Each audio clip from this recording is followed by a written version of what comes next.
കടലിടുക്കിലൂടെയുള്ള വാണിജ്യ കപ്പലുകൾക്ക് സുരക്ഷാ മുന്നറിയിപ്പുമായി അമേരിക്ക രംഗത്തെത്തിയിരുന്നു.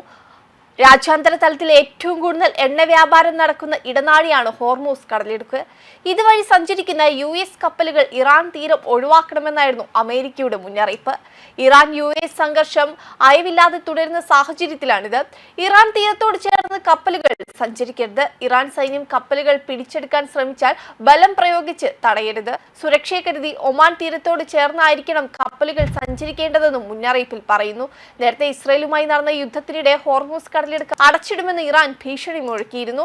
എന്നാൽ US-ഉമായി സമാധാന ചർച്ചകൾ നടത്തുന്ന സാഹചര്യത്തിൽ ഇറാൻ ഇക്കാര്യം ആവർത്തിച്ചിട്ടില്ല. പകരം തങ്ങളുടെ ആണവ പരീക്ഷണം പൂർണ്ണമായും അവസാനിപ്പിക്കാമെന്നും എന്നാൽ അമേരിക്കൻ സാമ്പത്തിക ഉപരോധം പൂർണ്ണമായും പിൻവലിക്കണമെന്നുമാണ് ഇറാന്റെ ആവശ്യം. അതേസമയം ഇറാനും ഒമാനും ഇടയിലുള്ള ഒരു പ്രധാന ഇടുങ്ങിയ ജലപാതയാണ് ഹോർമൂസ് കടലിടുക്ക്. പേർഷ്യൻ ഗൾഫിനെ ഒമാൻ കടലിടുക്കുമായും അറേബ്യൻ കടലുമായും ബന്ധിപ്പിക്കുന്നു. ലോകത്തിലെ ഏറ്റവും പ്രധാനപ്പെട്ട എണ്ണ ഗതാഗത ചെക്ക് പോയിന്റ് എന്നാണ് US എനർജി ഇൻഫർമേഷൻ അഡ്മിനിസ്ട്രേഷൻ ഇതിനെ വിളിക്കുന്നത്. ആഗോള ലിക്വിഡ് പെട്രോളിയം ഇന്ധന ഉപഭോക്താവിന്റെയും ആഗോള ദ്രവീകൃത പ്രകൃതിവാതക വ്യാപാരത്തിന്റെയും 1/5 ഈ കടലിടുക്കിലൂടെയാണ് കടന്നുപോകുന്നത്. എല്ലാ മാസവും 3000-ലധികം എണ്ണ വാതക കപ്പലുകൾ ഈ പാതയിലൂടെ കടന്നു പോകുന്നു.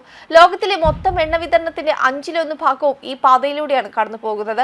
അതായത് ഓരോ 5 ലിറ്ററിൽ 1 ലിറ്റർ എണ്ണയും ഇവിടെ നിന്നാണ് വിതരണം ചെയ്യുന്നത് എന്ന് സാരം. ഇറാൻ ഹോർമൂസ് കടലിടുക്ക് അടച്ചുപൂട്ടിയാൽ അത് ആഗോള വ്യാപാരത്തെ തടസ്സപ്പെടുത്തുകയും എണ്ണവില വർദ്ധിപ്പിക്കുകയും ആഗോള സമ്പദ് വ്യവസ്ഥയിൽ അസ്ഥിരതയ്ക്ക് കാരണമാവുകയും ചെയ്യും. ആഗോള എണ്ണ ഉപയോഗത്തിന്റെ 20% ഹോർമൂസ് കടലിടുക്കിലൂടെയാണ് പോകുന്നത്. അതുകൊണ്ട് തന്നെയാണ് അന്ന് ഇറാൻ ഹോർമൂസ് കടലിടുക്ക് അടച്ചുപൂട്ടുമെന്ന് പറഞ്ഞപ്പോൾ ലോകരാജ്യങ്ങൾ തന്നെ ഞെട്ടിയത്.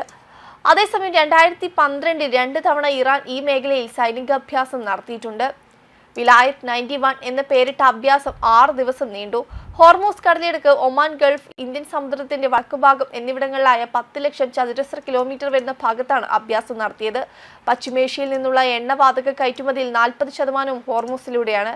പാശ്ചാത്യ രാജ്യങ്ങൾ തങ്ങളെ ആക്രമിച്ചാൽ ഹോർമൂസ് കടലിടുക്ക് അടച്ചിടുമെന്ന് ഇറാൻ കേന്ദ്രങ്ങൾ പതിവായി മുന്നറിയിപ്പ് നൽകലുള്ളതാണ്. കഴിഞ്ഞ ഡിസംബറിലും ഇത് ഇറാൻ നാവികാഭ്യാസം നടത്തിയിരുന്നു. 4 മാസം മുമ്പ് ഒരു മുങ്ങിക്കപ്പലും ഡിസ്ട്രോയർ യുദ്ധക്കപ്പലും ഇറാൻ അവിടേക്ക് അയച്ചിരുന്നു. കൂടാതെ ഹോർമൂസ് എന്ന പേരിന്റെ ഉത്ഭവത്തെക്കുറിച്ച് 2 അഭിപ്രായമുണ്ട്.